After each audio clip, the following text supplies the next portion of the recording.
नमस्कार, capital TV के special story में आपका स्वागत है और मैं हूं आपके साथ श्रेया राज। मथुरा के कृष्ण जन्मभूमि और शाही ईदगाह मस्जिद विवाद में इलाहाबाद हाईकोर्ट ने बड़ा फैसला सुनाया है। हाईकोर्ट ने मुस्लिम पक्ष की ऑर्डर 7 रूल 11 की आपत्ति वाली अर्जी को खारिज कर दिया है। बता दें कि ये फैसला जस्टिस मयंक कुमार जैन की सिंगल बेंच ने सुनाया है। बता दें कि मुस्लिम पक्ष ने श्री कृष्ण जन्मभूमि और शाही ईदगाह मस्जिद विवाद से जुड़ी याचिकाओं को पोषणीयता को हाईकोर्ट में चुनौती दी थी। इन याचिकाओं को इलाहाबाद हाईकोर्ट ने खारिज कर दिया। वहीं हाईकोर्ट ने हिंदू पक्ष की सिविल वाद की पोषणीयता वाली याचिकाएं मंजूर कर ली। तो क्या कुछ है पूरा मामला, सब कुछ आपको विस्तार से बताएंगे हमारे इस खास रिपोर्ट में। कृष्ण जन्मभूमि पर बड़ा फैसला, हाईकोर्ट का तगड़ा एक्शन, मुसलमानों में मचा कोहराम, हिंदू पक्ष की बड़ी जीत।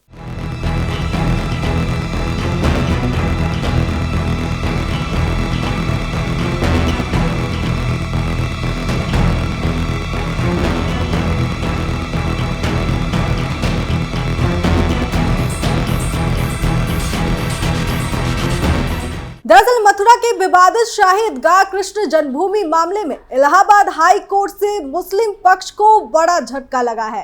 हाई कोर्ट ने मुस्लिम पक्ष की हिंदू पक्ष के मुकदमों को दी गई चुनौती को खारिज कर दिया है।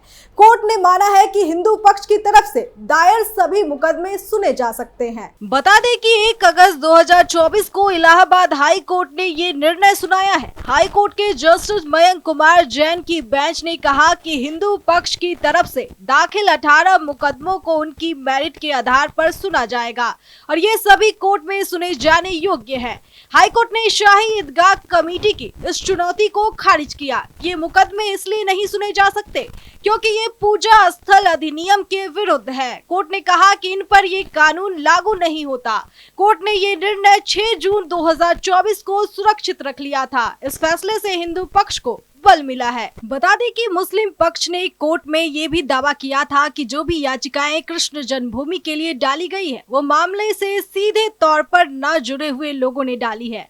मुस्लिम पक्ष ने इसी के साथ दावा किया था कि उसका और हिंदू पक्ष का 1968 में समझौता हो चुका है। ऐसे में अब इन याचिकाओं का कोई महत्व नहीं है।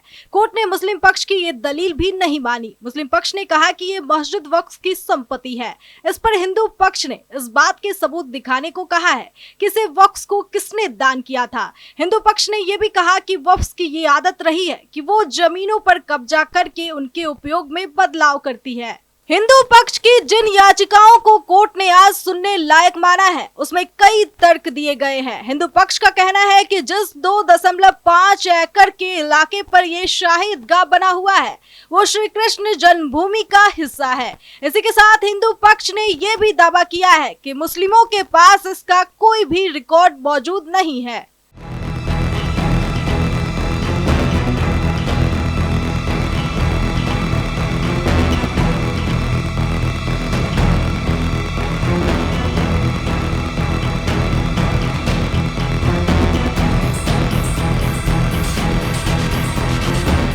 हिंदू पक्ष ने कहा है कि इस जमीन का स्वामित्व कटरा केशव देव के पास है और साथ ही ये संरक्षित स्मारक भी है। ऐसे में इस पर पूजा स्थल अधिनियम लागू नहीं होगा। हिंदू पक्ष का आरोप है कि बिना प्रक्रिया के ही इस जमीन को वक्फ बोर्ड ने हथिया लिया है। हिंदू पक्ष यहाँ पूजा अर्चना की अनुमति भी चाहता है। वहीं मुस्लिम पक्ष चाहता है कि इस जमीन को लेकर सुनवाई वक्फ ट्रिब्यूनल में ही हो। गौरतलब है कि ये शाही ईदगाह वर्तमान में विवादित है और उसको लेकर न्यायालय में कई याचिकाएं पड़ी हुई है। हिंदू पक्ष का कहना है कि मथुरा में स्थित श्री कृष्ण जन्मभूमि मंदिर के बराबर में बनी शाही ईदगाह वाला ढांचा जबरन वही बना दिया गया जहां भगवान कृष्ण का जन्म हुआ है। इस जगह पर कब्जा करके ढांचा बनाया गया है। यहाँ अभी भी कई ऐसे सबूत हैं जो कि यह सिद्ध करते हैं कि यहाँ पहले एक मंदिर हुआ करता था। हिंदू पक्ष का दावा है कि भगवान श्री कृष्ण का जन्म राजा कंस के कारागार में हुआ था और ये जन्म स्थान शाही ईदगाह के वर्तमान ढांचे के ठीक नीचे है। सन 1670 में मुगल आक्रांता औरंगजेब ने मथुरा पर हमला कर दिया था और केशव देव मंदिर को ध्वस्त करके उसके ऊपर शाही ईदगाह ढांचा बनवा दिया था और इसे मस्जिद कहने लगे। 13.37 एकड़ जमीन पर दावा करते हुए हिंदू यहाँ से शाही ईदगाह ढांचे को हटाने की मांग करते रहे हैं।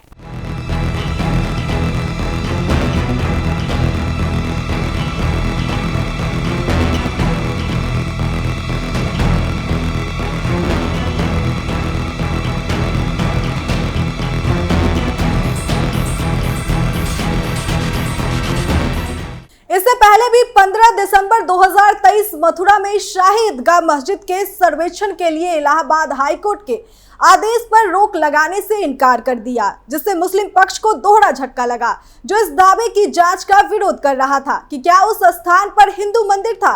शाही मस्जिद ईदगाह के प्रबंधक ट्रस्ट की समिति ने सुप्रीम कोर्ट से अनुरोध किया कि वो हाई कोर्ट को मामले में आगे बढ़ने से रोके, लेकिन सुप्रीम कोर्ट ने समिति को सलाह दी कि वो इस मामले को हाई कोर्ट के संज्ञान में लाए। सुप्रीम कोर्ट ने शीतकालीन अवकाश में जाने के कारण अंतरिम आदेश पारित करने से इनकार कर दिया था, जिससे हाई कोर्ट की कार्यवाही जारी रह सके। सुप्रीम कोर्ट ने पहले कहा था कि इलाहाबाद हाई कोर्ट को मथुरा विवाद पर फैसला सुनाना चाहिए।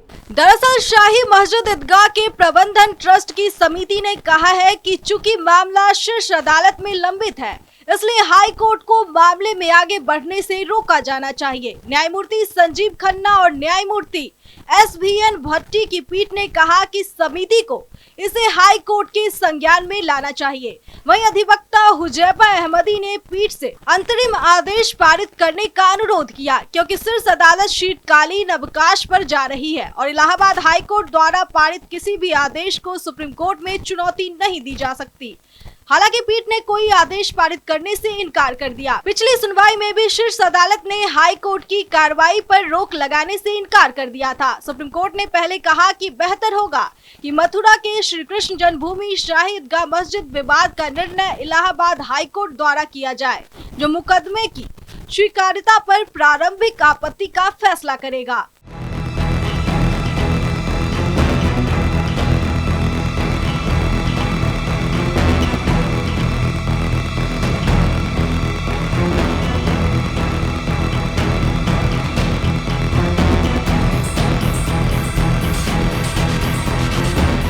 इससे पहले भी श्री कृष्ण जन्मभूमि के मालिकाना हक को लेकर जनपद के सिविल जज सीनियर डिवीजन की कोर्ट में सुनवाई हुई थी। 10 मिनट बहस होने के बाद मामले की अगली सुनवाई 15 फरवरी 2022 को तय की गई, जिसके बाद अखिल भारतीय हिंदू महासभा के जिलाध्यक्ष छाया गौतम ने कहा, 6 दिसंबर ऐतिहासिक दिन है। शाही ईदगाह मस्जिद परिसर में हम अपने लड्डू गोपाल का जिलाभिषेक करेंगे। जिला प्रशासन रोक सके तो रोक के दिखाए। हम श्रद्धालु के तौर पर दर्शन करना चाहते हैं। वाद संख्या 174 में हुई सुनवाई श्री कृष्ण जन्मभूमि के मालिकाना हक को लेकर दायर की गई पार्टीशन वाद संख्या 174 में जिले के सिविल जज सीनियर डिवीजन कोर्ट में सुनवाई हुई। न्यायालय में 10 मिनट बहस होने के बाद अगली सुनवाई 15 फरवरी 2022 को तय की गई है। न्यायालय के प्रतिवादी और वादी पक्ष उपस्थित रहे। श्री कृष्ण जन्मस्थान परिसर 13.37 एकड़ में बना हुआ है। 11 एकड़ में श्री कृष्ण जन्मभूमि लीला मंच, भागवत भवन और 2.37 एकड़ में शाही ईदगाह मस्जिद बनी हुई है।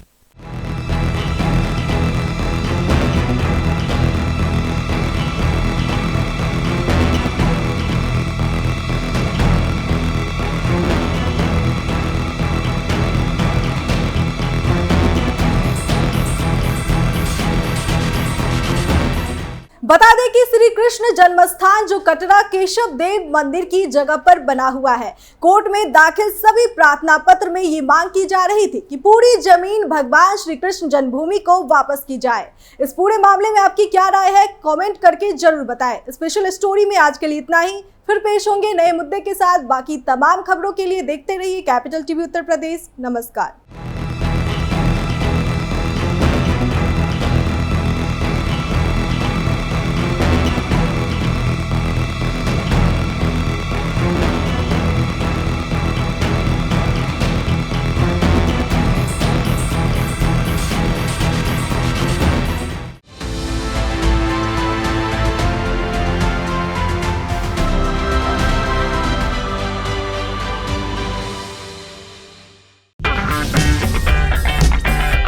अगर आपको हमारा वीडियो पसंद आया हो तो इसे लाइक करें, हमारे चैनल को सब्सक्राइब करें और हाँ, बेल आइकन दबाना ना भूलें ताकि आप तक हमारे वीडियो की नोटिफिकेशन पहुंचती रहे।